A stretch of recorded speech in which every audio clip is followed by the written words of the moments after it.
మన ప్రభువు రక్షకుడైన యేసుక్రీస్తు నామమున మీ అందరికీ నా వందనాలు. కీర్తన 15 అధ్యాయం 1-5 వచనాలు ధ్యానించుకుందాం.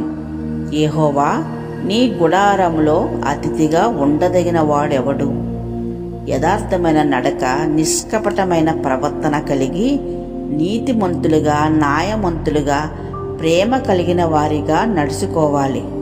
దేవుని బిడ్డగా ఉన్నవాడు యథార్థవంతుడై లోకపు పోకడలకు భిన్నంగా దేవుని వాక్య ప్రమాణాల ప్రకారం తన రోజువారీ జీవితాన్ని సరిచేసుకుంటూ గడిపేవాడే ఆయన సన్నిధిలో నిలబడగలడు, నివసింపగలడు.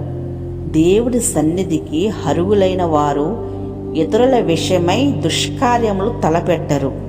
ఎదుటివారికి హాని కలిగించే మాటలు పలకరు. మన మాటలు ఇతరులకు దీవించేవిగా, సత్యము పలికేవిగా ఉండాలి.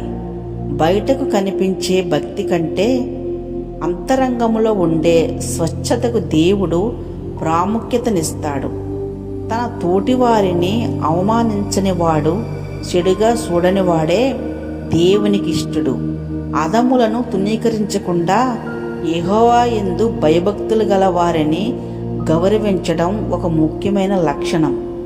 లోకపు గొప్పతనాన్ని బట్టి కాకుండా దేవుని యందు భయభక్తులు కలిగిన వారిని బట్టి మనుషులను అంచనా వేయాలి.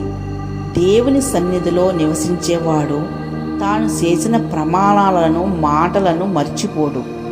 తనకు నష్టం కలిగినా సరే తాను ఇచ్చిన మాట మీద నిలబడేవాడే నిజమైన విశ్వాసి.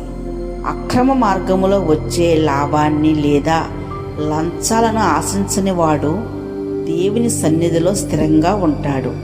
నిర్దోషికి విరోధంగా సాక్ష్యం పలకనివాడు దేవుని దృష్టిలో నీతిమంతుడు.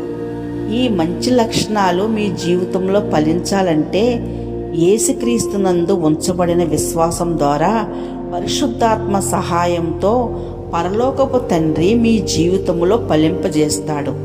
ఇలాంటి నడవడిక కలిగిన వాడు ఎన్నటికీ కదల్చబడడు. ప్రార్థన. ప్రభువా, నీ గుడారములో నివసించే యోగ్యతను నాకు అనుగ్రహింపుము. నా నడకలో నీతిని, నా మాటలో సత్యమును, నా హృదయములో యథార్థతను ఉంచు. నేను ఎల్లప్పుడూ నీ సన్నిధిలోనే నివసించే కృపను నాకు, మాకు దయచేయమని యేసు నామములో అడుగుచున్నాం తండ్రి. ఆమెన్. దేవునికి మహిమ కలుగునుగాక. ఆమెన్.